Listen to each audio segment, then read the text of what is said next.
Welcome back to a new year of the White, Gray, Black Weekly Manga Podcast. It is now 2023.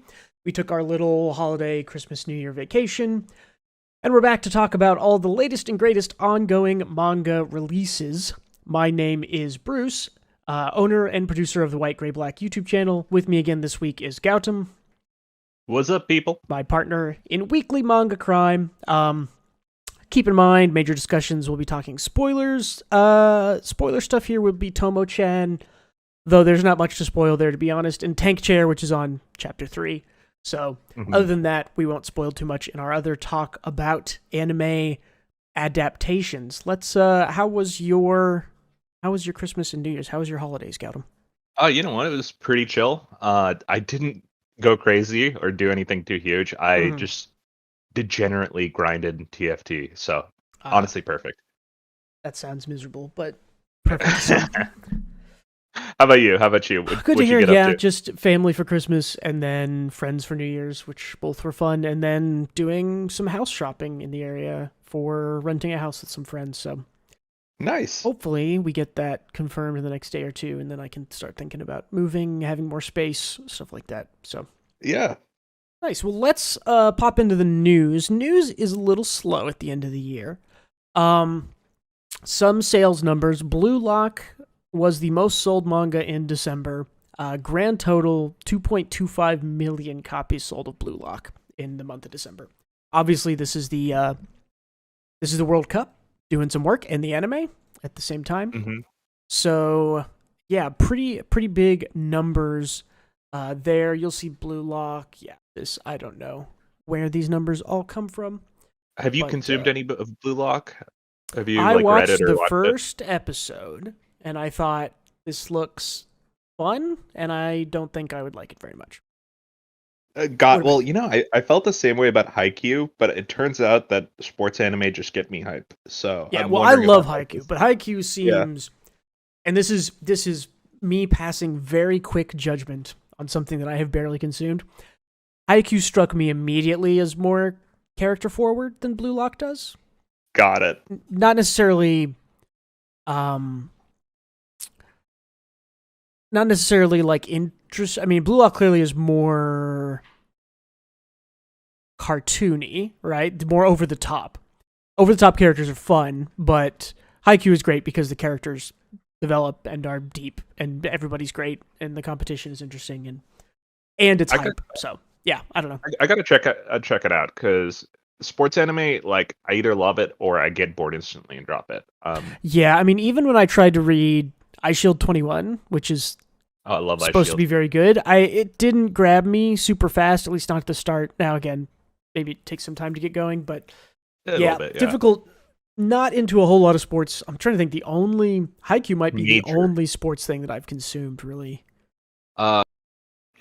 One that a lot of people probably haven't watched because it's a bit older is called Major. It was really popular. Yeah, Major's huge. I've heard of that. Yeah, that's a good one. Yeah. Yeah, Major, but anyway, I sidetracked us. Glad to see Blue Lock is selling so well. I gotta check it out at some point. Yeah, pretty predictable kind of top 10 here. Blue Lock, Chainsaw Man, the new Slam Dunk editions. Jujutsu Kaisen, Spy Family, One Piece, Bungo Stray Dogs, Tokyo Revengers somehow still selling, even though I heard it was bad, but it's over, so it's probably the final volume or two of that. Record of Ragnarok, which I'm interested in trying, and then the slime, the Tinsa Shitara Gata slime, whatever thing. So. Oh, buddy, you'd fucking love Records from Ragnarok. It's on my So one of the things I did over the break, let me pull out my phone here. One of the things I did over the break was add a bunch of stuff to read. So I added like Witch Watch, Vinland Saga, Undead Unluck, Trigun, which we'll maybe talk a little bit about later. The Duke of Death and his Black Maid. I think you suggested that one to me, maybe. I might have. It's good though. Yeah, Skip and Loafer, which I see a lot of shoujo romance people talking about, is very good. Nausicaa and the Valley of the Wind. I've always wanted to read. Dude, yeah, I have that paperback. It's so good. Yeah, Battle Angel Alita, and then Berserk. I need to go back. I read like maybe 200 chapters of Berserk like 5 or 6 years ago, maybe even longer than that. Did you stop after the Golden Age arc? No, I read a lot after the Golden Age, but I didn't. I'm trying to think of how far I got. I got to the horse part. Which if you've read Berserk, you'll know what I'm talking about. I definitely read that. I think I read a little bit past that, like maybe 20 or 30 chapters past that. So I did not get to the armor. I think I was like right before the armor. I was maybe 10 chapters away from it, which I think shows up in like chapter 198 or something. But yeah, something like that. Yeah, it's deep. It's deep into it, but like I need to reread it. It's good. I don't know. I won't say it's enjoyable because it's pretty dark and depressing, but it's incredibly well executed. So yeah, those are kind of what's on my try to consume these this year, but we'll end up talking about a bunch of those. Witch Watch is the one that I've started that is fun so far. So yeah, it's I think you're the one who kind of guessed it and put it best with that. Every chapter is a wild magic spell from D&D, like where it does something but it has a side effect, and that's what chapter 1 or 2 she like turns herself into a sheet of paper and gets blown around. Yeah, it's fun. Yeah, I like it so far, although it's the art's just kind of good enough, which is what a lot of stuff in WSJ strikes me as now, is the art's fine. Yeah, like most comedy manga, it's just there. It's like nothing crazy. Yeah. I don't know why it's called this in the West, but the Zom 100 trailer, which we know, I think, as Zombie... It had another name whenever it was first getting fan translated, the Zombie 100 anime trailer released. That was a good series that I was sad to see fan translators drop, because we were talking about this earlier, but it had a low arc that was not even that bad. And then the fan translators decided they weren't going to pursue it. I think it also got licensed at the same time, and they were just like, not worth it. We don't like this. That makes sense. Like I could see for licensing reasons, because like a lot of good shit, like Talentless Nana. Well, actually, I shouldn't say good shit and then talent. Same sentence, but like Grand Blue is another one that got licensed and got dropped because of that. Yeah, it happens. I mean, it's hard to tell someone to put their livelihood, or a risk of a lawsuit for that. But that being said, Zombie 100 trailer looks good. We'll be talking more about adaptations later if you want to stick around to see that. So that's kind of the start of that. Some sort of final sales records, not really records. Just to show you how successful some of these things are. So Frieren at the Funeral, or Beyond Journey's End, whatever the lame Western title for it is, with 9 volumes, has 7.5 million copies sold. Now that's super certifiable bestseller. That's probably the best-selling thing in that magazine, because it's alongside some other stuff. But for comparison, My Charms Are Wasted on Kuryo Medaka, another pretty popular series, 8 volumes, right? So 1 less volume and about the 10th of the sales, right? 600,000 copies sold. That's still an incredibly successful manga series. So you can see how something like Frieren has a total, 9 volumes, 7.5 million copies sold, compared to something even like Blue Lock we were talking about, sold 2.25 million copies in the month of December. Wow. Is pretty staggering. And even something like, and I don't know what to call this series, and we haven't talked about it, but PPP. Oh, right. The music thing. Ichi does. Oh no, okay. This is the music thing that's in Weekly Shonen Jump. If I were to give this a name because of the music history I have, I would call this like Pianissimo or something like that, which is like a very quiet. I think Pianissimo is normally 2 Ps or 3 Ps. But I'd call it that. Yeah, but anyways, the 6 Ps stuff here, 6 volumes, right? So 2 volumes less than Medaka, 400K, so about the same amount, and that's not canceled. So that's successful enough for Weekly Shonen Jump. So again, those sort of sales things hitting, if you're hitting above 50,000 a volume, that's incredibly good. Most smaller manga, if you hit above 20K a volume, or even like 10 or 8, you're doing pretty well. It's fucking awesome seeing Nishijo on here. That is a new, the resumed publication. I think maybe we talked about that a couple of weeks ago. Yeah, the artist and author was doing a series called City, which I have a few volumes of, which is also really good. But Interesting. I thought Nichijou is generally not known about in Japan.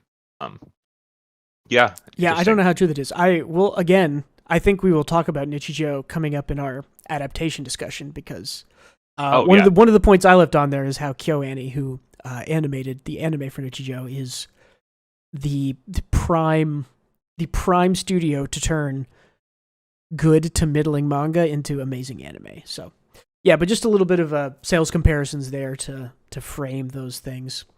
One more news thing. Well, there's a couple more news things. March Comes in Like a Lion is finally getting its volume released in English in March of April of 2023. For the record, this is a complaint post, is what I'm going to... my voice tone has changed. This is a complaint post.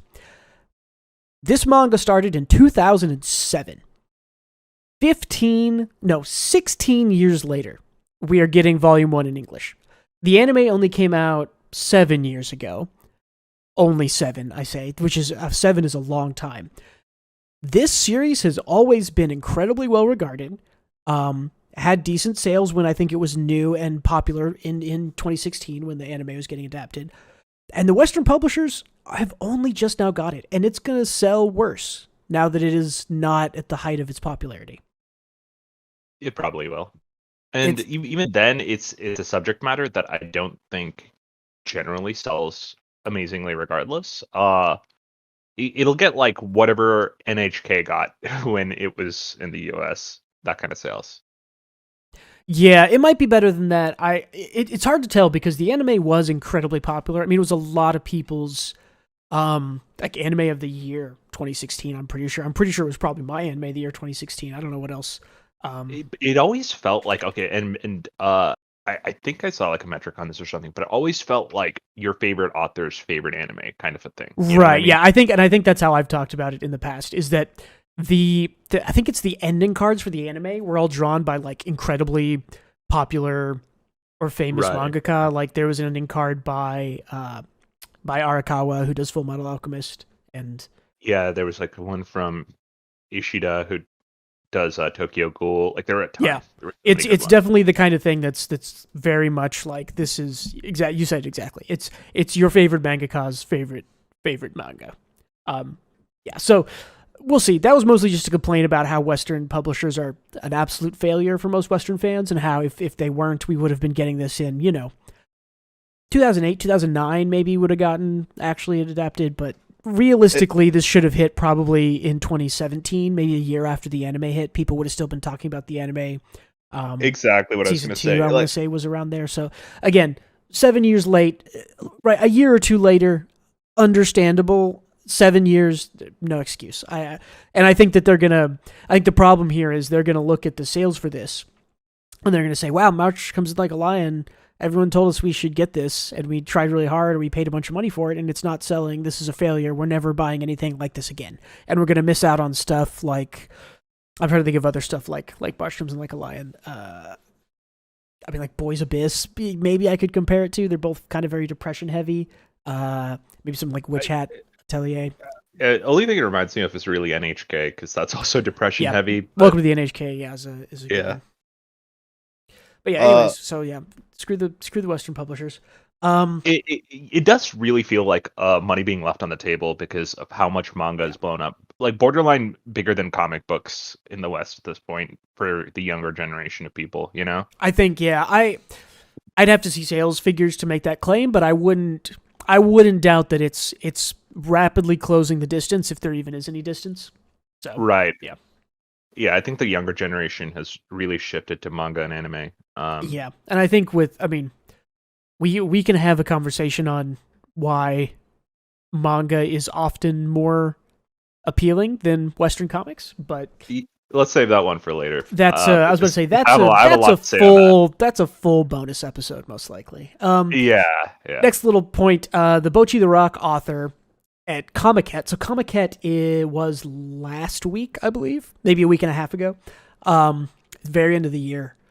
The Bocchi the Rock author, right, who just had their anime get adapted and be probably the most kind of dark horse lovely thing, right? Like Bleach, Chainsaw Man, we knew those were going to be big. Bocchi the Rock was the big thing that no one was talking about before.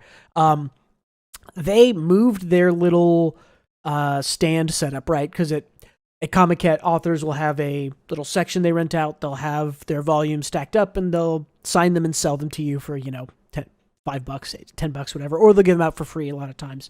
The Bocchi the Rock author was getting swarmed, so they just moved their stand outside so that they could get to everybody and sign stuff. And I think that's a cool success story, and I hope that it's a cool success story, but it was also really kind of funny given the nature of Bocchi the Rock and the kind of awkward, awkward, self-doubt filled, social anxiety ridden, like failing upwards and failing downwards at the same time kind of series. The Reddit comments were all like kind of cracking up that she effectively got moved to the parking garage. Yeah, exactly. It's kind of like, what's the most awkward thing that could happen if you're a successful mangaka? And it's like, go sit outside and people will maybe find you and swarm you there. So yeah, the definition of suffering from success, and it captures Bocchi the Rock perfectly. Yeah, it definitely seems perfectly appropriate for what it is. Let's see, what's next? Next is happy belated birthday. So we're recording this on the 9th of January. 1st of January is the birthday of the greatest of all time, Oichiro Oda, author of One Piece. He is 48. He is younger than you would think. Yeah, he is younger than yeah. So yeah, happy birthday to him. Hopefully. Yeah. One more rotation. Yeah, good on Yoda. I hope you live forever, man. I was gonna say every year older that he becomes is scary. A lot of the authors that I got into sort of in the last 10 years are 10 to 20 years older than me, and so you see them closing on 50, 60 when people start to have health issues, and you get anxious. He'll never die, I believe. Probably not, but we'll see. This is a fun one. So this is posted by our favorite mangaka, Reiji Miyajima, the author of Rent-a-Girlfriend. Rent-a-Girlfriend, yeah. Apparently, they had a meeting and they signed. I can't remember what these big white cards are called. It's like slipping my mind. I've seen them everywhere. He tweeted this. This just says dream meeting, and there's 8 mangaka drawing on here. I can immediately name 3 of them, right? I recognize top right is Miyajima. That's the main girl. Middle, the bottom left is some death game manga that I probably read and forgot about. Okay, yeah, I don't recognize bottom left, bottom right. Bottom middle is Okubo, of Fire Force and Soul Eater fame. That's a pretty obvious one. The top middle is name I'm forgetting. The Ranger Reject and Quintuplets guy. Oh yeah, you're right. The right side is A Town Where You Live, called Kimi no Yuramachi. I think that's what it is. And really? Okay. I thought that was a garbage series, and anyone who enjoyed it, you're my enemy. Yeah, I tried to look at the replies to the tweets, which are primarily in Japanese, and I had to click translate, next tweet, go back, tweet, translate. People are saying that the middle two, one of them is Boarding School Juliet. I think that's the one on the left. Yeah. And then the one on the right, they said was the right author. Kimi no Yuramachi, yeah. The one on the right, people were saying was the author of the Witch and the Black Cat, the one where the girl has to kiss the cat's asshole to get him to transform. That I dropped because I just could not take that one quirk. It's such a bizarre quirk that they put in that manga, because it's like not bad. Like it's pretty okay aside from the fact that she has to kiss a cat's asshole. Right? It's just like chapter. Why do that? Well, I don't know. For what reason? I can forgive a lot of like, oh, there's this one little thing I don't like about a series, but I'll look past it for X, Y, and Z reasons. That I just couldn't look past it. It's like why have your main character kiss the cat's pooper? There's no reason. I don't know. It seems like it seems like a weird kink thing that's in there for no reason.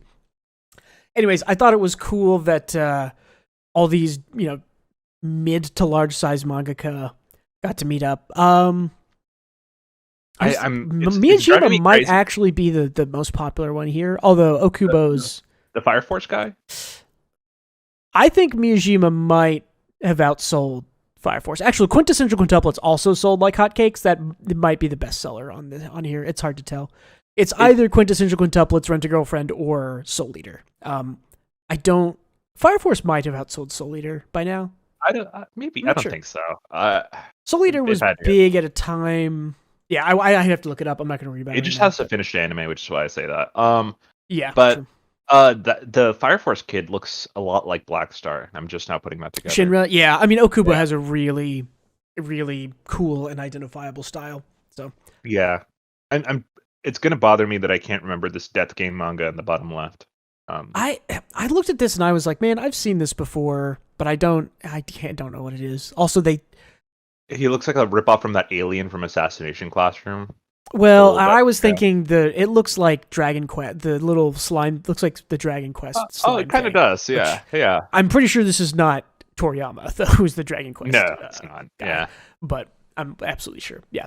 That's it for the news this week. So let's get into discussions. I think actually, I'm coming up first. Yeah. Let's talk about this new series called Tank Chair, by Yashiro Manabu. You're reading this too, right? Yeah, I'm caught up.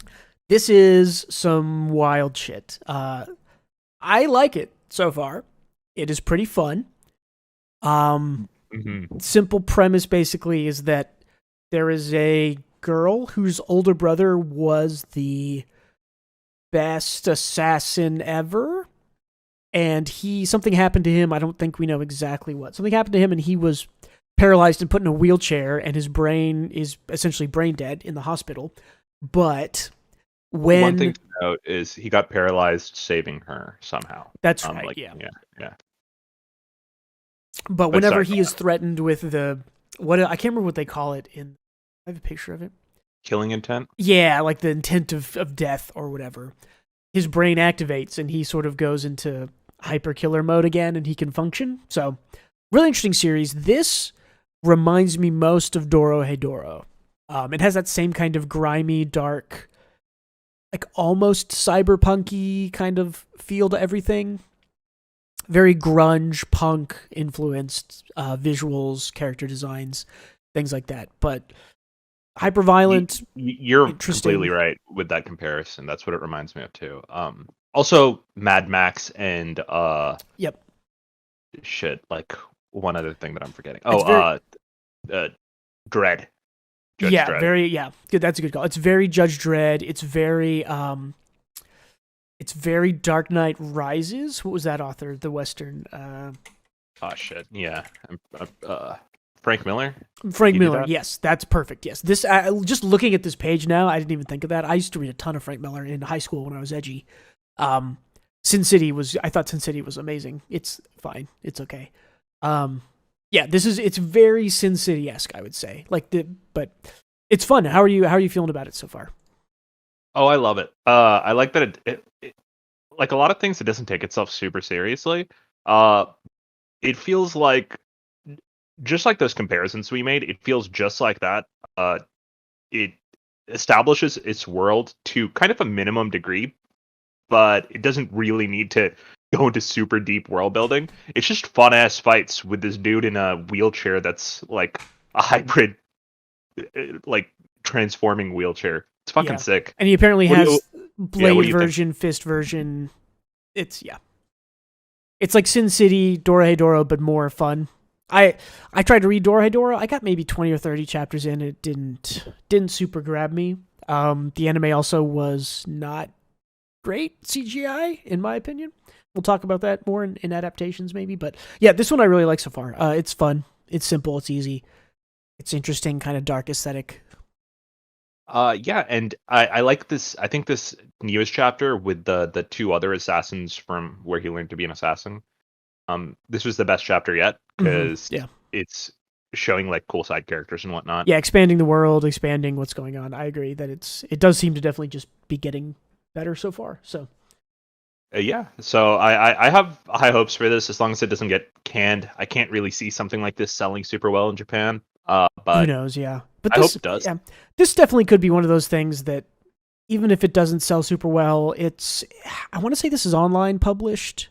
I mean, it's obviously in a small magazine. And things in small magazines, you never know what they'll keep going. A lot of times, if an editor or a director or somebody likes a series, they'll just keep something going, and you'll end up with some really good stuff. So Yeah, interesting honestly, to see where it goes. and there's nothing really like this running right now, from what I've read. So Yeah, it because does capture a Dorohedoro's good niche. over. Yeah. Yeah. There's I would say I will compare this a little bit to Gachiakuta, the garbage Oh yeah, the trash one. Yeah. battle shonen. Gachiakuta is a little bit better. Better art, better design, I would say, but they both kind of have the very kind of dark, grungy, dirty, wild kind of style. It's definitely a style influenced by stuff like Dorohedoro and even Okubo, even the Soul Eater kind of like somebody's got sharp teeth maybe in one of these. Nah, maybe not.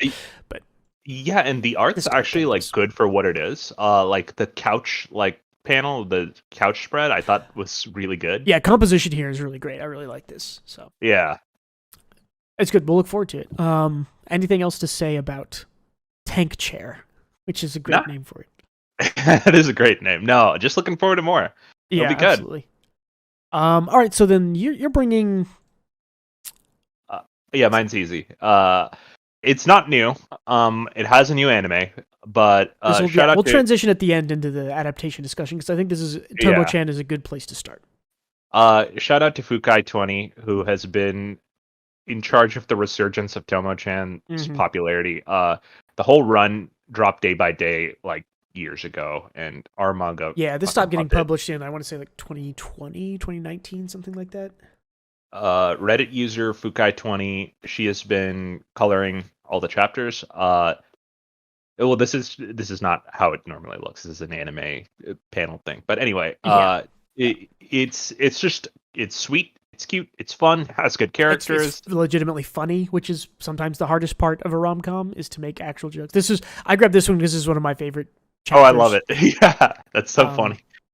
Yeah, June, and then what's this girl's name? I've forgotten. Misuzu, yeah, because I read all of this over the like 2 or 3 days last week because I was just like, I want to read this, and it's pretty easy to get through and fun and funny and great. Yeah.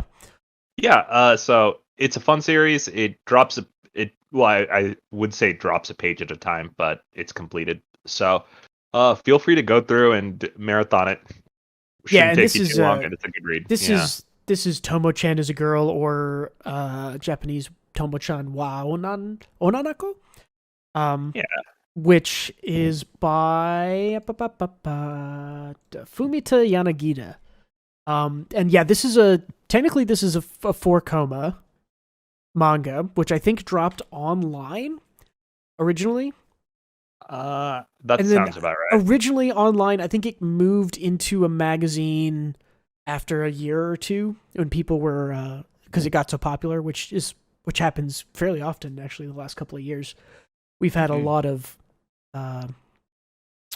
Twitter or online to serialized manga, but yeah, it's 4 panels or 1 page dropped, one at a time. So it's a little bit different than other 4-koma because it's a lot more connected stories. You'll get sort of individual jokes, but each individual joke will tie into, this is a whole, I don't know how many chapters this is. This is maybe like 8 or 10 chapters where they're in the rain and arguing about it. Cause Junichiro has ripped my man. All in all, good series. It's a fun read. So if you're looking for something light and cute and fun, go check it out. Yeah. Without talking spoilers, I will register my one major complaint with it. The ending somehow is not that great. It's just kind of okay. That's universally people agree there. Yeah, which I hadn't heard of before. I kind of chatted with you briefly about it. I was like, wow, I really liked it. It was really fun. It was really funny. Characters were all great. That ending just doesn't quite. And I haven't thought about what it is exactly that doesn't work about the ending. It's just kind of. I'll tell you about it afterwards. Since the anime's running, I don't wanna without spoilers, we'll stay away from it. But keep in mind, characters are great. I think the anime is going to do really well. I think people like it. I think an anime is going to be good. And I think one of the things that Tomo-Chan has going for it over other comedy manga is that because each 4 panels usually has a joke in it, when you adapt that into a an anime, you've got essentially 30 or 40 jokes right there that you can put into the series. And most series don't have that many jokes, right? Most series will have a joke every, 20 or 30 seconds. Not even that. Maybe once a minute you get a joke, or there's a long joke. I don't know. And the jokes hit pretty well. It's pretty funny. Yeah. I mean, like, I don't think it's quite as funny as something like Kaguya-sama, but like, it's pretty close. It's really pretty funny. Yeah. And I will say about the ending, the issue isn't the characters or anything like that. It's just a series of contrivances that feel like bad writing devices. But yeah, it doesn't ruin the series. Yeah, a little stereotypical in the wrong ways, I guess, would be what I would say. But yeah, I think it's like if you finish it, you'll probably have the same opinion as us, but you'll still think, hey, this was a great ride. It's still good. Yeah, it doesn't really ruin the series at all. It just kind of a thing. The reason we're talking about Tomo-Chan, though, is to get on to our main discussion, which I didn't add a panel for, but we'll go back to the main one, which is anime adaptations of manga. So we are here specifically a podcast about manga, but as you've noticed, if you've listened to us in the past, we'll often bring up anime adaptations because the two are pretty inexorably linked together. Don't you agree? Oh yeah, absolutely. If only like in terms of sales, and that's a huge one, they're linked together in numerous ways, of course. But like, an adaptation is just gold for any mangaka. Yes, it's like winning an award. Yeah. A good adaptation is absolutely worth its weight in gold simply for manga sales. Agreed. A bad adaptation can do nothing to help. Though Look at Love After World Domination that got axed after no one watched the anime. Yeah, which is sad because that was a really good series, actually. It was good. It was very good. Also, I think the author just wanted to move on, maybe, but... yeah, but that sucks, though. So something that we talked about in a bonus episode, which will be going up on the Patreon, that's WGB Manga, if you want to check it out, we talked about the ways that we were first introduced to manga, and both of us started with anime first, and my guess is that unless you're born and raised in Japan and without a television, I would say that almost every 99.9% of current manga readers in the West probably watched anime first. Yeah, I'd say that's likely the case. A few exceptions here and there, but I don't think any like kid bought a comic and knew they were reading a manga or what the difference was. At least at our age when we were kids. For sure. I mean, yeah, definitely people in our age range or even a little bit younger, a little bit older. Anime was, and this is the key to what I was saying, is anime is far more accessible generally than manga is. Across all art forms, you could say, visual art, television, movies, more people, if you ask them if they have seen a movie in the last year or watched TV or streaming in the last year compared to have you read a book in the last year, massive difference, I would guess. I would have to guess so too. Especially the younger you trend, right? Now maybe if you're polling people 65 plus, maybe it's a little different. Those people probably read more. In fact, I'm almost sure they do. But even then, I think the TV to book ratio is like a wider gap, even at that age range, because late night still exists for a reason, Yeah, and there's maybe this is too cerebral of an idea, but I'm going to bring it up anyways. I've always held this opinion, and I think most people secretly hold this. This is not like a hot take opinion, but the truth is that consuming a type of media takes practice, right? This is why we have things we talk about like what's a good game to get into gaming? What's a good anime to watch first to get someone into anime? Because again, everyone is thinking, well, if you're not practiced at watching anime, if you're not practiced at playing games or reading manga, what's a good one that's easy and accessible to start? Because once you've sort of practiced consuming an art, you're better at consuming more of it. And this is definitely something that I'll notice if I stop reading books or start reading books again. I'll read and finish a book and I'll be like, wow, that I'm re-practiced. I've refreshed my brain on how to read books and I just want to read more. But it's also something with the more manga I read, the less anime I watched. And now when I try to go watch anime, it doesn't grab me as much. And I know this is kind of true for you too, right? We don't watch that much anime now. Yeah, I read a lot more than I watch for For sure. sure. And that's because I think I'm It's not all going to make this basic. claim for everyone. I'll make this claim for myself. The reason for me is that I'm practicing reading manga almost every single day. I mean, I don't think there's a day where there's not something online that I'm reading, even if it's just one chapter. I mean, today, I think the only thing I read today maybe was like the 4 art pages from Dan to Dan, but that's still, in a way, practicing consuming the art of manga. So that It's- is all kind of a roundabout way to come back and talk about adaptations, because I'll state this as an opinion, though I would fight to defend it. Anime, visual media, does some of the work for you and is easier to consume. Would you agree or disagree with that? I I I guess it depends on how you perceive and consume. Uh, for me, the ease of manga is the fact that I can pace this myself around a day. True. Yeah, Uh, there's benefits to and both for sure. but I think you're absolutely right in that anime does a lot of lifting via scene composition and Just especially movement in general, music, music, voiceover. voices. Yeah, it Yeah, does a lot of these things that if you're, and again, this kind of goes back to the practicing thing I'm saying. I've always been a pretty avid reader, and I've read comic books all my life, and I've read manga for the past 5 or 6 years. So I've been pretty practiced in my mind at filling in voices, creating characters, using my imagination to fill in, between action panels. I like action paneling in manga. I think it takes a lot of skill to do it well. That doesn't mean that it takes any less skill to do action animation. In fact, it's a different skill set. I don't think it takes more or less to do one or the other. It's a different skill set, but it still takes an incredible amount of artistic execution to get those things done. But if you are not practiced like we are, or like I am specifically in reading and creating voices and using my imagination in my head, if you're not practiced at that, the anime does all those things for you. And so that in that way, I think it is easier or simpler to consume. Now, caveat: I do not think this makes it any lesser of an art form at all. I do not think that makes it worse than manga or anime. This is simply to reinforce the fact to say that if you are not practicing consuming an art type, it is more difficult to consume it, right? And very true. yeah, And I will say one thing on filling stuff in with your imagination. I don't think that's a universal skill because I actually it's have not. I don't think it is either. Yeah. a few friends who play D&D, and I say like when a scene is described, I can imagine a picture of that scene in my head, like a Mm-hmm. photorealistic picture of that scene. And my friend said, I can't imagine anything.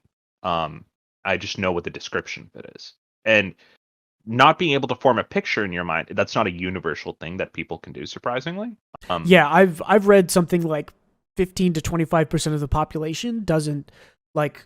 What was like when you say apple, close your eyes. It's like I can just imagine a 3D apple in my mind spinning. I can turn it. I can take a bite out of it. I can do all of that with my imagination. Not everyone's mind works like that. So Mm. for sure there is that barrier just for mind types. And I don't know if that's a skill that can be taught or not. I don't know I don't enough think it about. is, because Yeah, my I friend think it's told me probably about it.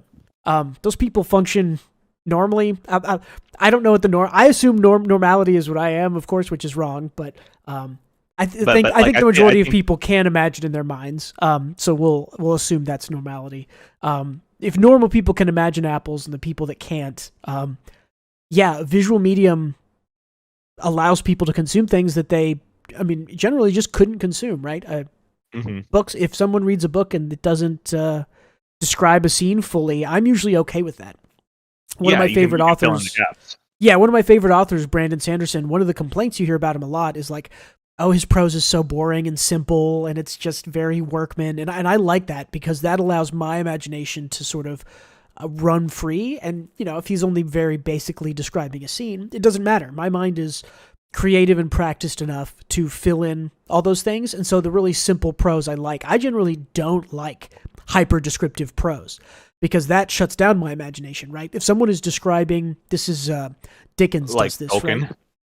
Tolkien does it, Dickens does it. I generally have not liked reading either of those because, Dickens will spend 2 pages talking about a gray coat hanging on a rack, and he'll describe every part of it, every button, every, stray thing. And it's like, The second you get too over descriptive, you're shutting down the reader's imagination. And because I'm an imaginative reader, that just doesn't work for me. So I really don't like over descriptive or hyper descriptive. I get bored. I'm like, okay, enough about the coat. I thought about the coat. Well, I mean, that's a different problem with Dickens, but I mean, this is all. I mean, I'll do the call out. Like, I hate Patrick Rothfuss's Name of the Wind. I read half that book, and I think his prose is terrible. It does not work for me at all. I haven't read it, but I hear people like it. A lot of people do like it, and I'm happy for them. His writing strikes me generally as purple language, which is a word for like right-click thesaurusing every word you can and adding extra descriptors when they don't need to be added.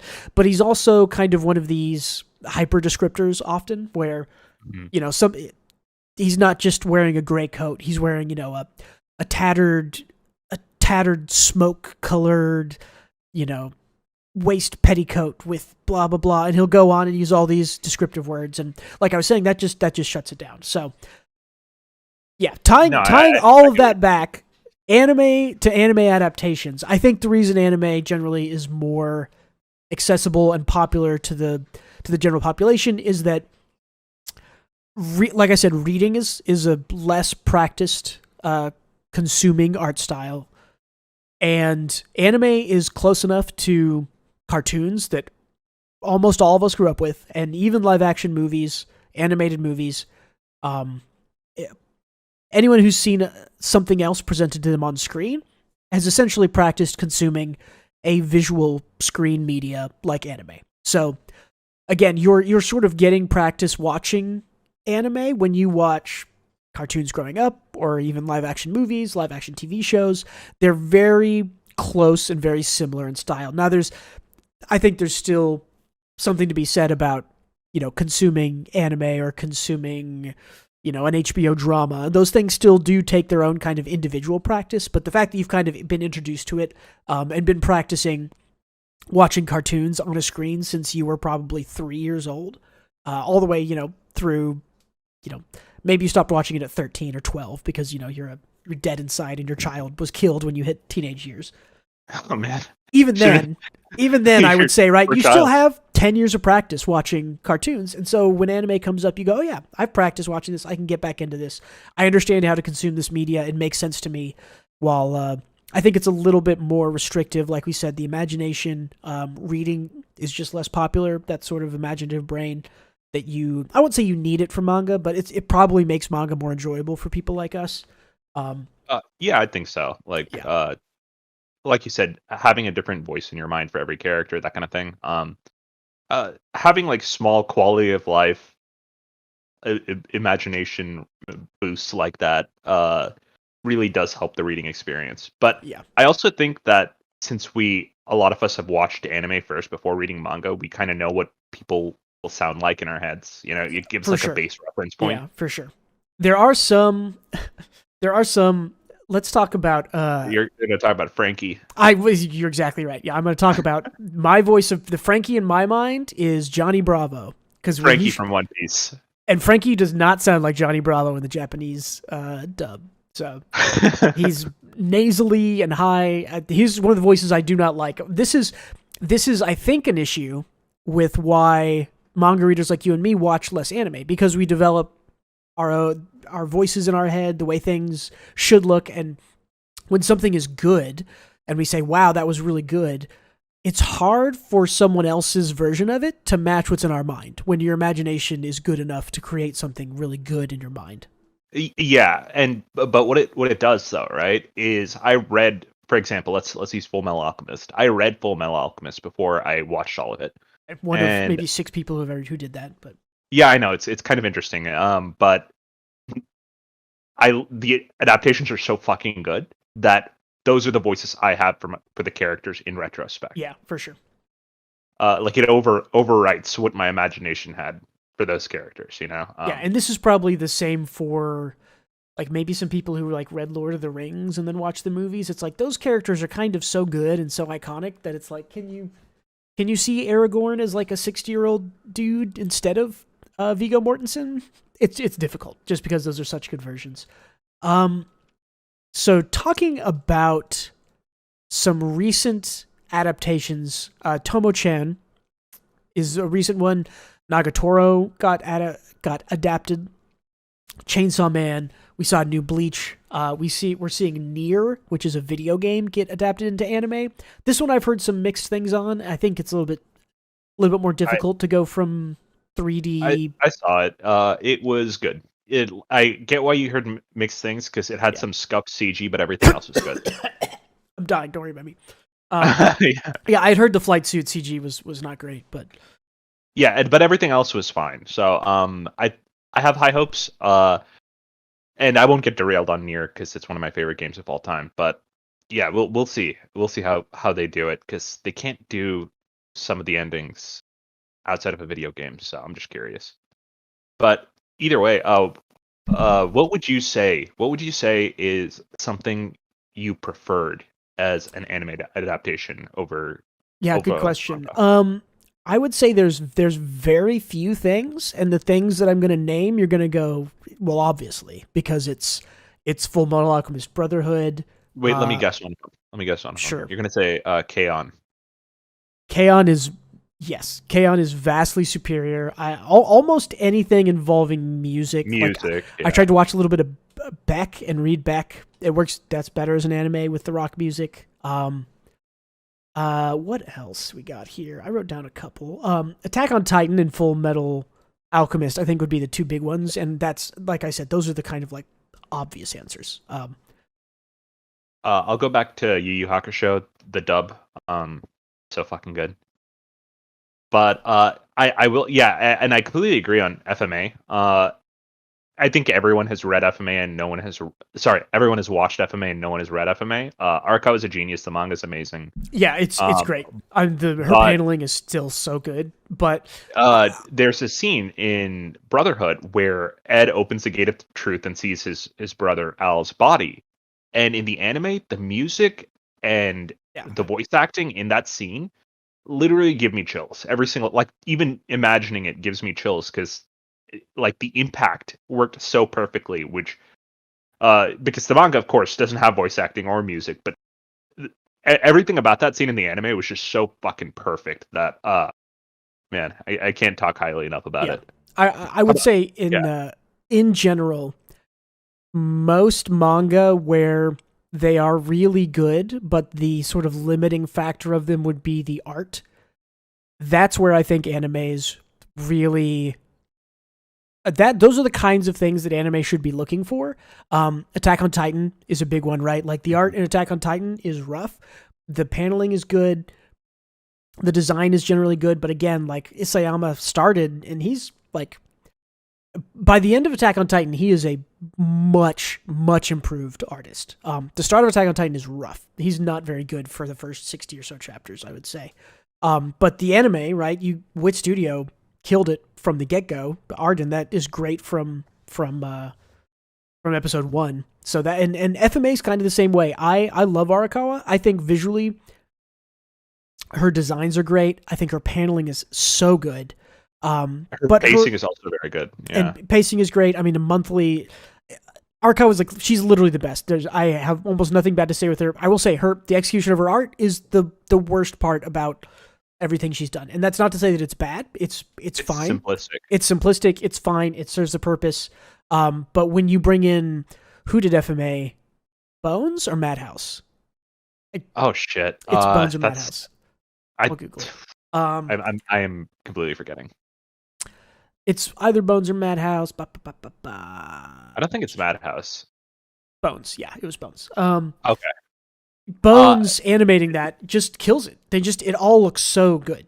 And it's like this, it's hard to say this is an improvement on the original because it's so hard to do that because I think Full Metal Alchemist, I haven't read all of it, but I've read a lot of it and it's genuinely so good in manga form. But like Full Metal Alchemist Brotherhood is amazing. It's hard to fuck up though, right? Like, because you take everything good from an amazing manga and then you add a banger OST and amazing voice actors, and there you go. That's a formula for sure. I mean, this is, people should be looking at more. Anime studios should be looking more at getting series like where the art is not great but the writing is really good, and that's hard because There's one that Bones also did, which is my favorite manga to anime, and the anime made a huge difference. Mob Psycho. Yes. Yeah. Perfect example. Yeah. Perfect example. Mob Psycho. Yep. Mm-hmm. Yeah, because the art there is bad. I mean, Arakawa, I'll say her art is okay, good enough. Yeah, not the best part of everything she does, but no, I mean, art by one, bad. Yeah, not good. He has good paneling, but that's it. Right? Yeah, no, he's a great paneling and composition guy, but yeah, his art has gotten better, but yeah, not good. And they kept his art style. Bones kept his fucking art style and made it look beautiful, and I love that. What a amazing adaptation. And there's a couple of times in big action scenes or in sort of Sakuga animated moments where you can see like almost literally panels exactly as one drew them, and that's very cool. Yeah, you see that in One Punch Man as well, like with Tatsumaki looking like a scribble every well, every other appearance he makes. And that's an interesting. There's probably a whole conversation to be had around the adaptation from a manga to an anime, and then the adaptation from manga to manga, like One Punch Man is, because there's a lot of the same kind of comparisons to be made, right? Like Murata's doing way more pages than one ever drew. He's doing way more action scenes. He's adding color oftentimes. There's because it's released digitally, right? Murata can just add colored pages, and he does every, 20 or 30 chapters. There's just some crazy spread. He's got this in color now. The Moon stuff recently from last year, released in color. Yeah. And the Jupiter stuff from last year as well. Yeah, that's what I'm talking about. The Moon of Jupiter. Oh, yeah. So very cool. So what are some of the bad adaptations where they just didn't get it, or they tried, or they took something with good art and made it worse? House Husband Brother. It's a slideshow. Yeah, that's a sad one. That's a sad one. I know, because the art in it is really good. So are the voice actors. Yeah, like they got good voice actors. Yeah, good voice actors. Yeah. And then they botched it on the animation, and you don't even need to go that hard on House Husband. You just need to try a little bit, I don't know. That was really weird. And another one is also Records from Ragnarok, which is kind of hard. They shouldn't have adapted that because that manga is beautiful. I was about to say, I've seen panels from it. It seems it's one of those kind of hyper real, very detailed type things. Yeah. The art is and paneling is fucking gorgeous, and it had a lower budget anime. And the premise alone is fun, and the fights are fun, but like you're not doing yourself a favor by watching it instead of reading it. It's a disservice at the end of the day. Yeah. What would you consider a few like step backs? Man, it's hard because I haven't been reading manga for that long to see much adapted from what I've kind of read that's new. And most of the things that I've seen adapted have been fine or okay. I'm thinking of stuff that I read first and saw later, like Attack on Titan is still going strong, right? So I read that, and I'll still watch that. Quintessential Quintuplets is one of those things that, again, it's like doesn't take that much animation to do a rom-com like that, but it's pretty good. There's not a whole lot of ones that I would just say, oh, this is just bad. I'm gonna look at some lists real quick and see. Oh, while you're looking that up, shout out to The Worst, because I love this manga. Lucifer and the Biscuit Hammer. Yes, your favorite thing that was bad. Yeah, I love that manga. It's probably my top 5, and it had such a shit tier. Yeah, those are bad. Everyone panned that, which is unfortunate. It was also too late. Like that's 8 years too late after that came out in like 2006 or something. I don't know. Like they did that with Horimiya too, like in Fruits Basket. So I don't think it's like ever too late to make a good adaptation. Yeah, Fruits Basket is a hard one to compare to because Fruits Basket is like the single most popular shoujo property past maybe Sailor Moon. So difficult. And Horimiya is very popular too. Horimiya also very popular.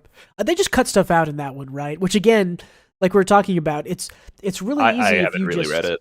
Yeah, I read not all of it, but a lot of it. It's weird to take something, again, like we said, that's incredibly popular to go, wow, this person is doing something, assume everything right. What can we take? And they yeah, if you change the wrong part when you adapt, you're gonna lose the magic there. I guess, I mean, the obvious one is Berserk, right? Has not I've read that, and I have seen a Yeah, couple scenes from the CGI version, and that's pretty terrible. it's like it's a Records for Ragnarok situation where they handed like the best looking manga of all time to either an amateur studio or one with no budget, and Yeah. Well, and like you can't make a top tier anime with like $5 and a handful of paper clips. yeah. It's impossible. Well, and I'll say here's my hot take. I think this applies to One Punch Man season 2 also. That would be one that I would say that I've, because One Punch Man Yeah, season 1 was great, and then I read a lot of it and then did not check out season 2 because I saw some clips. But Berserk and One Punch Man, it's an issue of when the visuals of the manga, when the visual style or the detail oriented type of stuff that Miura does in Berserk, when that's part of the beauty and the majesty of the manga, adapting that is going to be the hardest, most difficult, and namely most expensive thing you've ever done. Unless you can get people on like season 1 of One Punch Man, where it's a labor of love, where all the action guys wanted to do it. It was perfect timing. I think there was a producer or a director or somebody on there who just knew all the good action guys, and so every scene in there was they were all contracted. Yeah, almost everybody was a contractor for all those cool moments, but everything looked great. And it was directed well. And then season 2 was like, well, they're all busy now because they all got work after animating the best thing they've ever done for One Punch Man season 1. And it's like it's an impossible standard, right? Because like you look at One Punch Man season 1 and realize that it's just slightly better looking than the manga. Yeah, because I mean, the it's manga like, goes that hard, right? Yeah, I know, I agree. I would even say it's not as good, but it is very. I mean, it is very, very good. Yeah, it's like you have these cracked animators doing their very, very best and release a awesome product, but even then, it's about equal to the manga. Right. So if you have anything below the best of the best trying their best, you're not going to keep up with the manga in terms of quality. So it's just like, I don't know. It's tough to compete. Yeah, and the truth of the matter is you're not going to get that unless you've got time and money. Chainsaw Man is one that I will say. Chainsaw Man is one that I think has done a decent job of creating a quality product. I do think Chainsaw Man is a tough one for me to talk about because I think, and this is something I feel about most all manga to anime now after reading it for so long, something is lost when a mangaka is creating a story using black and white and gray. Haha, it's the name of the channel. There is something special that they kind of have to do, and they have to work around saying, I can't use red for blood, so blood has to be black, which is something that I noticed specifically in Chainsaw Man. Light is always white. Shadows are pitch black or dark gray. Shadows in a dark room are gray on black. Whereas when you do that in an anime, it's like, well, it's in color, so you lose all of that kind of cool artistry that they have to do to create these sort of white, gray, black contrasting elements. The big one is like, for Chainsaw Man specifically, is why I bring this up.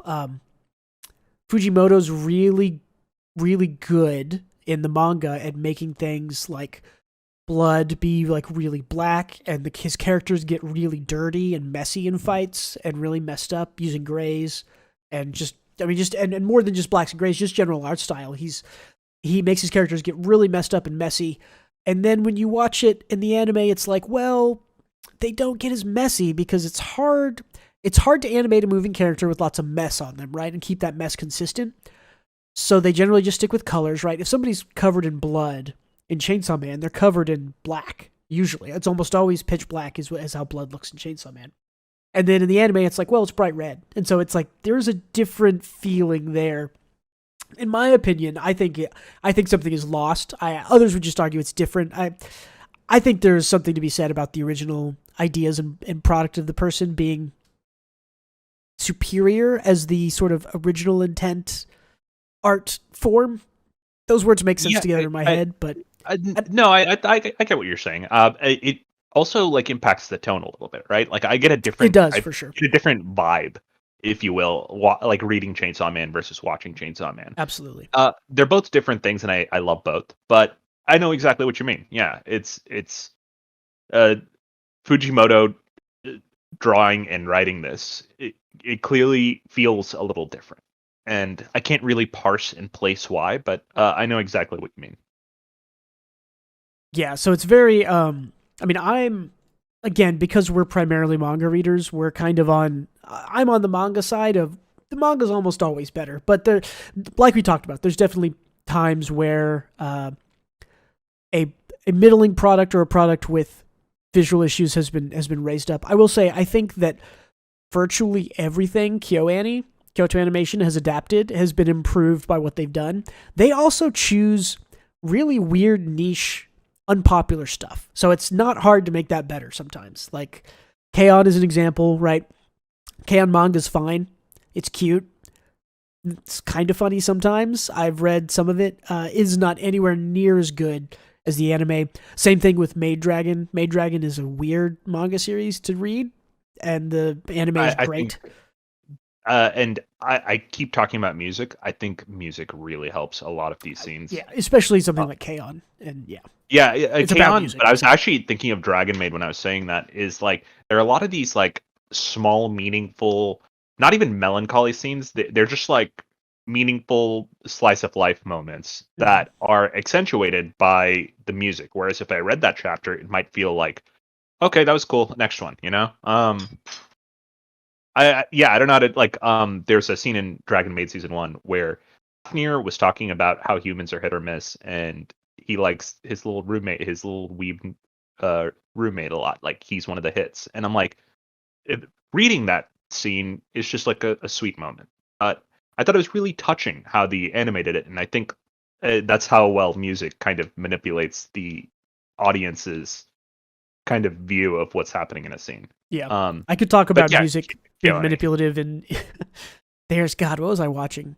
I think I was watching Dark on Netflix. Have you heard of that? It's I've heard of it. I haven't seen weird it. Time travel thing.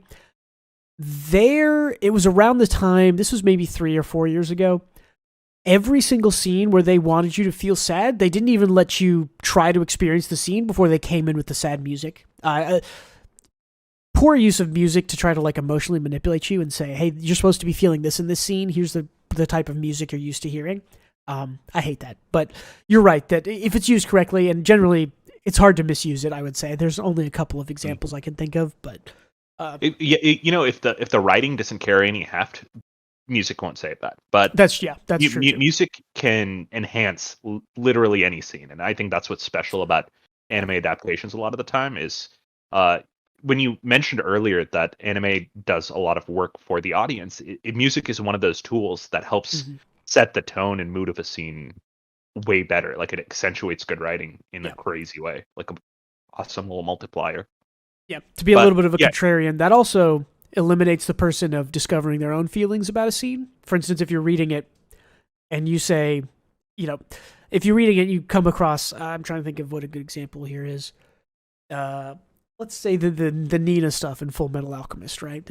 I'm not even going to talk spoiler. Everyone knows what the fuck happens in that, right? So when you come across the Nina stuff, you might go through your own feelings of horror, disgust, repulsion, sadness.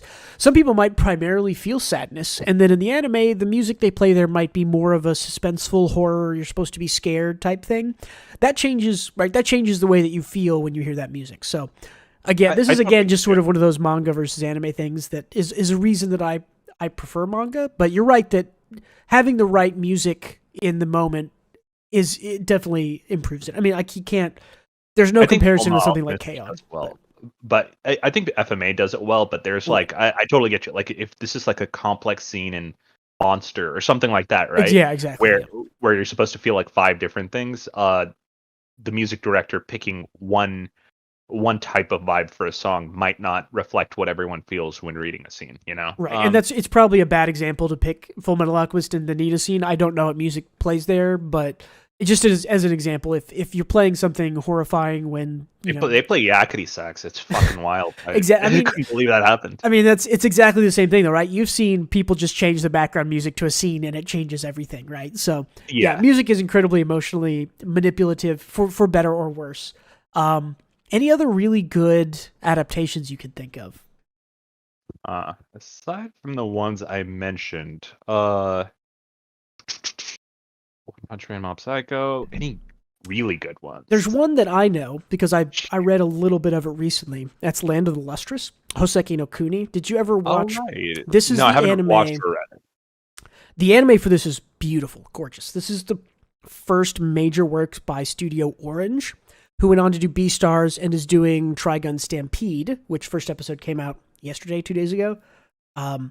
Which is, again, why I kind of wanted to bring them up, because it's kind of a current thing. The Hoseki no Kuni, again, it's one of those things where the writing is really good in the series and the ideas are great, and the visuals are just okay. The composition and the art is good. It's not perfect, but the 3D art that Studio Orange does in the anime of Hoseki no Kuni, I think, is gorgeous. It's full 3D, which gives them a huge boon over doing the combination, because the combination, in my opinion, is usually where things go wrong. But even here's another adaptation that's better. Let's talk visual novels. Visual novels are always better as anime, in my opinion, right? Unless you just love visual novels. I think we're back to the beginning, because I'm not very practiced in consuming visual novels. It's not something I have done. I'm not. So I don't really like consuming them. But the anime versions, I'm thinking Steins Gate. I'm thinking the Fate series. Those animes are generally really good. Yeah, true. But then again, I wonder if there's like a plethora of VN animes that are just mediocre or substandard that we have. There sure are, because the Steins Gate guy did. It's like Robotics Notes. I watched that. That's not a good series. That series is they lost that company lost like 15 million last year. Yeah, Steins Gate is the only good thing I think that author has ever done. Steins Gate Zero was dog shit. Also, chaotic. The movie was good. They make a movie. Was the movie not just a recap? I think it was a recap. No, it wasn't. Oh, no, I remember the movie. Yeah. The movie was good. It was movie, cute. It was cute. The movie was anime original, if I remember right, though. I don't think that's part of the visual novel of it, but yeah, I would like to. I wonder if there's any other visual novel to anime things that have been successful. I'm mainly thinking of Fate. That's the big one, and I can only think of those two. And Steins Gate. I'm sure there's more, but yeah, I think visual novels are a good, and I think that the crossover between visual novels and manga and anime is very approaching a circle. So I would guess that everyone who reads visual novels also watches anime and or reads manga. I don't think there's any people who are like, oh no, I only read visual novels and I've never seen anime before in my life. I just can't get into visual novels. I get bored, and usually the MCs are too self-inserty for me. But if anyone has a rec for me, just give me a shout, huh? Yeah, I mean, yeah, the self-insert is by intention, but yeah, I mean, I have consumed the what was the 4chan, the one that 4chan made, the dating sim. Katawa Shoujo. Yes, I did not a bunch of that, but I read a little bit of that. I mean, it's good. The writing is good in that. It was really good. Actually, I finished one of the routes. No, I don't think so. There should be. I finished the Emmy route, the one who didn't have the girl who didn't have legs. Oh, okay, yeah. And yeah, it was sweet and touching. That was good. That was well written. Oh, Clanted is the other big one, obviously. Like, yeah. I haven't seen it, but I know what happens. And everyone tells me it's been years since I've seen it. That's one of the first things I ever watched that was like, wow, anime can be really good and emotional. But Clanted is a visual novel originally, so that's a really good one. But yeah, I mean, here's one that I don't think is like a highly popular opinion in this realm. I think, and no disrespect to Arakawa a lot, she's a genius and she makes masterful works. But I think Silver Spoon is a better anime. Because the black and white that you mentioned, I think the vibrance and the color, as well as the music, really enhance the anime adaptation. Like it just works really well. And of course, there's like shit like Nishijo, but that's KyoAni and that's cheating, you know. I actually think Arakawa is the perfect. I think everything that she does will probably be better as an anime as long as it's given a decent enough attention. Because yeah, I agree with Silver Spoon. I wish that they would finish it because the ending of the manga took her. How many years did it take her to finish? Like it took her a while. 5 or 6 years because she had like 2 kids in the time and just took a break and then started doing our Arslan Senki, the thing that she just draws. But it's a completely for who haven't read Silver Spoon. It's called Gin no Saji, and in Japanese. If you haven't read it, it's in my opinion probably just as good as FMA.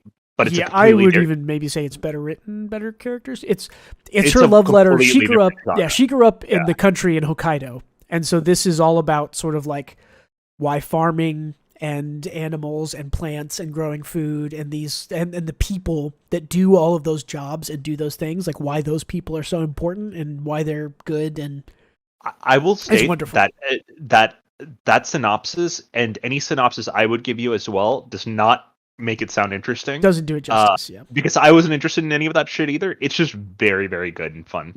So yeah, read it. Don't expect Full Metal Alchemist though, because or watch it as we're suggesting, as it is a better anime. If you agreed, watch season 1 and then read the last. It's only like 20 chapters, I think, that haven't been adapted. They're a little erratic at the end, which is kind of my issue. I think in calling Silver Spoon better than Full Metal Alchemist would be just those last couple of chapters are very kind of time skippy, wrap it all up, stop writing this quick. I have 2 kids I need to take care of, but luckily all the character arcs still get payoffs and are like, it's just Arakawa being a genius. So, but yeah, okay. Let's see.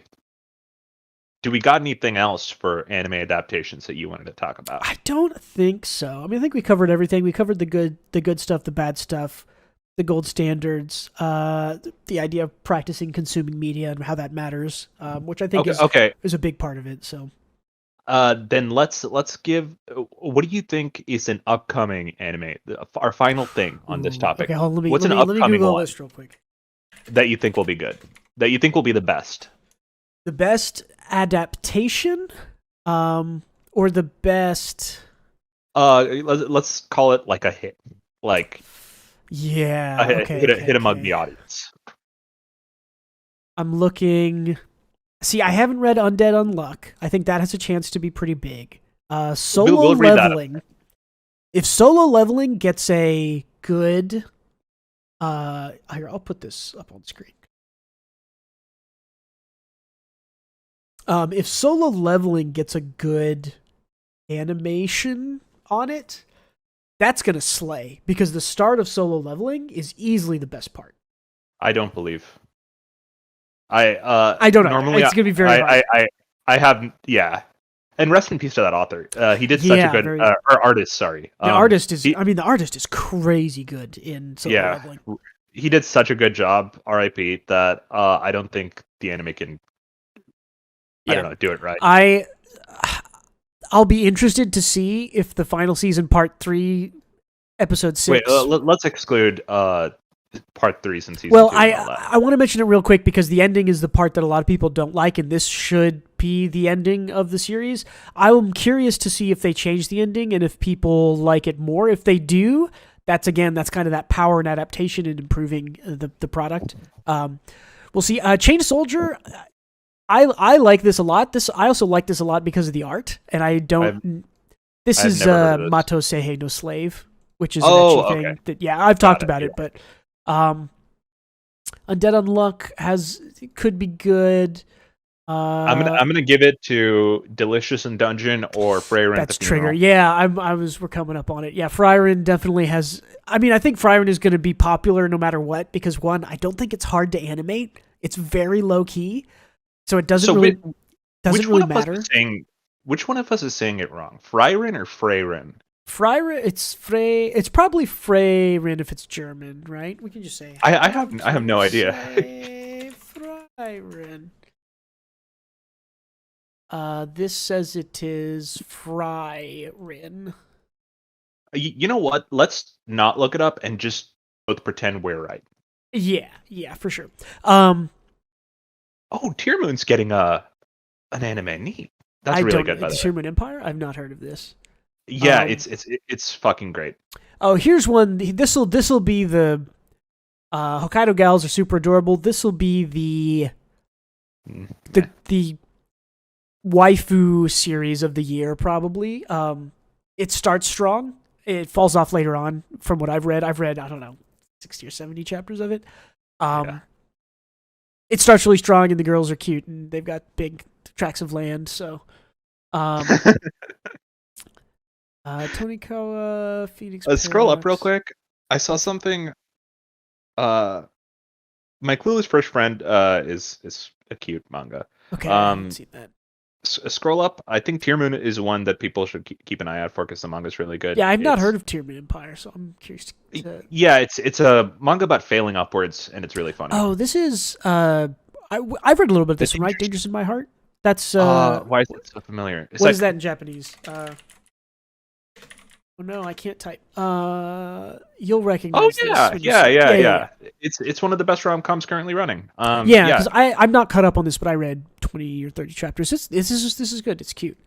Yeah. Scroll up above Fully Cooley. Oh yeah. I wanted to shout out Shangri-La Frontier. I've heard of this. This is another real one with like really good art in it, right? Yeah, the art's pretty good. And it takes a generic premise of this dude playing a VR game. Except it's not really a self-insert because he plays as this naked duck man. Okay. I think, I might be thinking of something else, but who uses no gear and he's just a duck person in the VR for some reason. They don't. That's good. Do they have Delicious in Dungeon? They don't even have Delicious in Dungeon here, which is I think that's probably the maybe IGN's got it for us. Delicious in Dungeon is probably the thing that I'm going to say that's going to be the thing that is improved by an adaptation, because I like the art and the art style and the paneling, but the art is definitely, I think, the weakest part of that series. I feel the same way as I do about Arakawa art, where it's clean and simple. Yes, it's but clean, an simple, anime it's can good, add a lot. serves its purpose. But yeah, I mean, Trigger especially. It could even be Trigun Stampede. I have seen scenes from that first episode, and it looks sick. And I really want to read Trigun before I watch it, though, and just to do a comparison. But does it have that 90s goofiness from what you've seen? Yes, it does. Good. There's very expressive character stuff.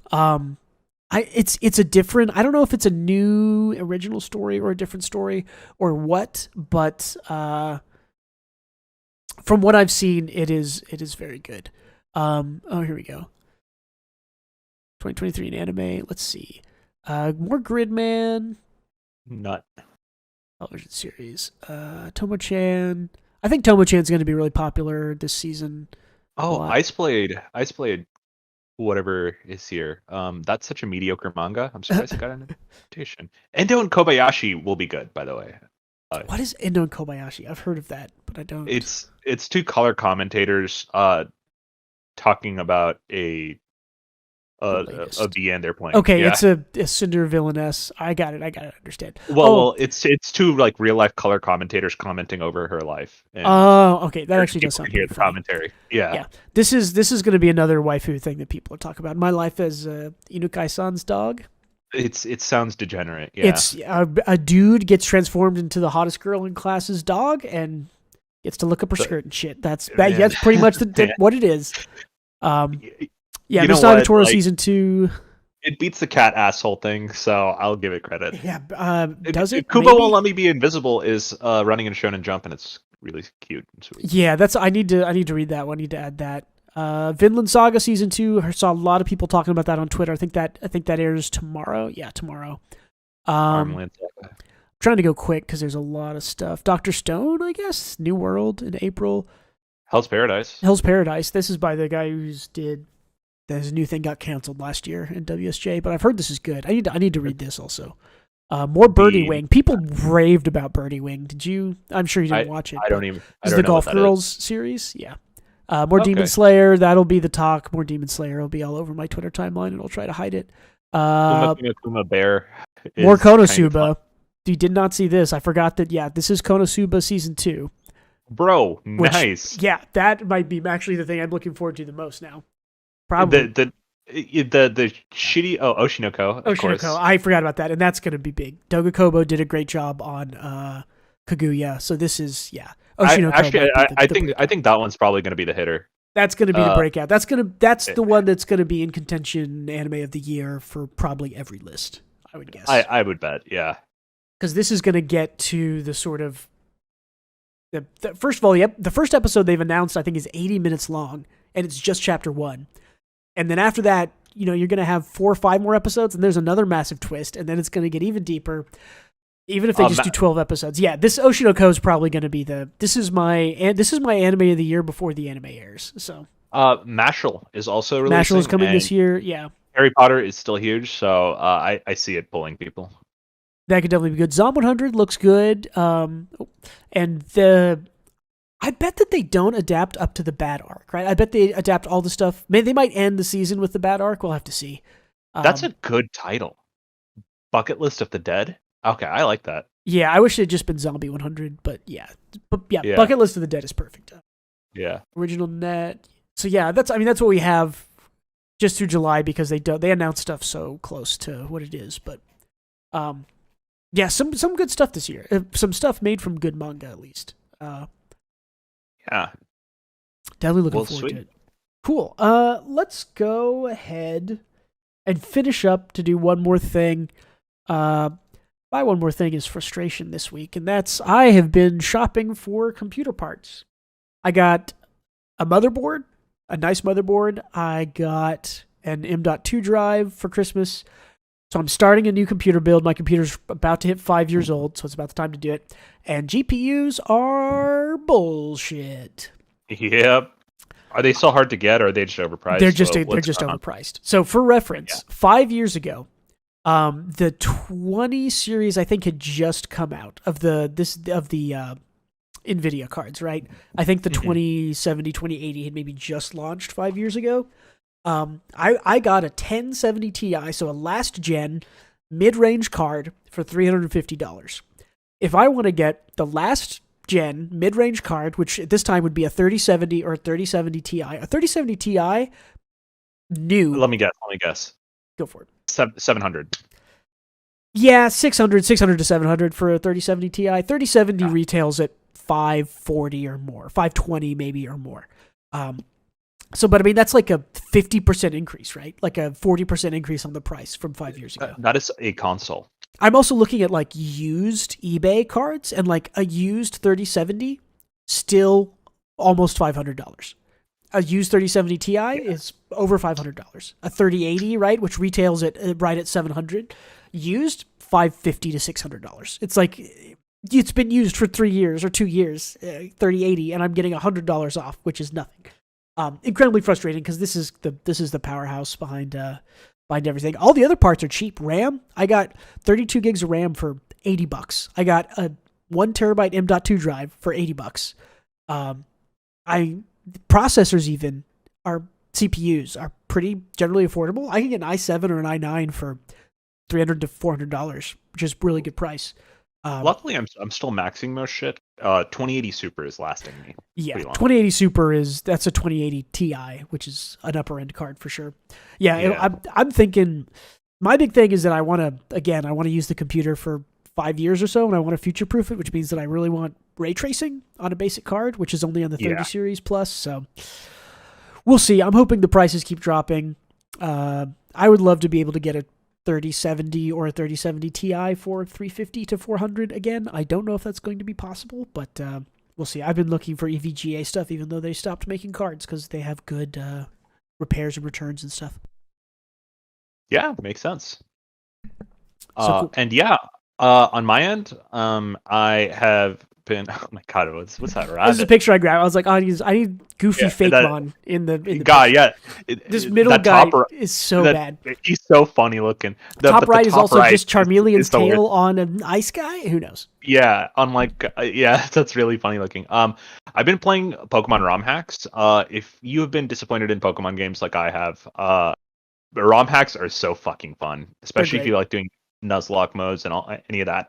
The one I played recently is called Pokemon Unbound. Legitimately better than most, if not all, of the mainstream games. really fun time playing that game. So yeah, go explore the wonderful world of Pokemon Romhacks. There are Yeah, they're a great. lot of them and a lot of good ones. There's a Emerald. What is it called? Kaizo. Is it just called Emerald Kaizo? I think I still haven't. That's a really hard one. If I had to recommend one, I'd recommend Pokemon Renegade Platinum. If you want to Renegade, start, yeah. Platinum, it's light. I have a light platinum. I have Pokemon Jupiter. I have a bunch of weird ones that I like to play for like a little bit and be like, oh, can I catch cool team early to have fun early in the game? And if I can't, I quit.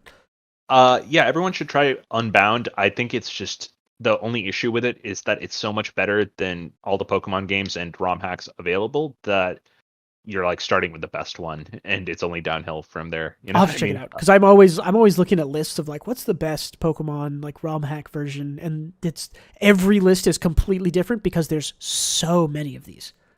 Yeah, it's just Unbound. It's just clearly Unbound is good. I easily think I the best watched one, I think. Yeah. Point Crow play that. I want to say Point Crow played that at some point on stream that I watched, but Yeah, it has all the mons aside from the most recent game, and yeah, and, like all of the like the gym leaders have like competitive sets and smarter AI, all that shit. It's good. awesome, cool. Yeah, let us know if you're playing any of the Pokemon ROM hacks in the comments. If you've got a good one or one that you like a lot. Anything else? Oh yeah, and right, yeah, right. Like I said earlier, recommend me VNs in the comments because I want to like them. I'm a huge fucking nerd, so that's not the reason I don't like them. It's just I really just haven't found a good one or one that's yeah. compelling. My issue Aside with from them, my issue with them is that it's reading, and I don't want to read sitting at my computer. I want to read like laying down in bed. So give me a clicker or something to do it. I don't know. The Steam Deck. I wish I could get a Steam Deck, but also I'm Yeah. building a computer, so I can't spend $600 on Yeah. a Steam Deck. So No, that's fair. all right. Anything else at the very end, tail end of the show here? Nope.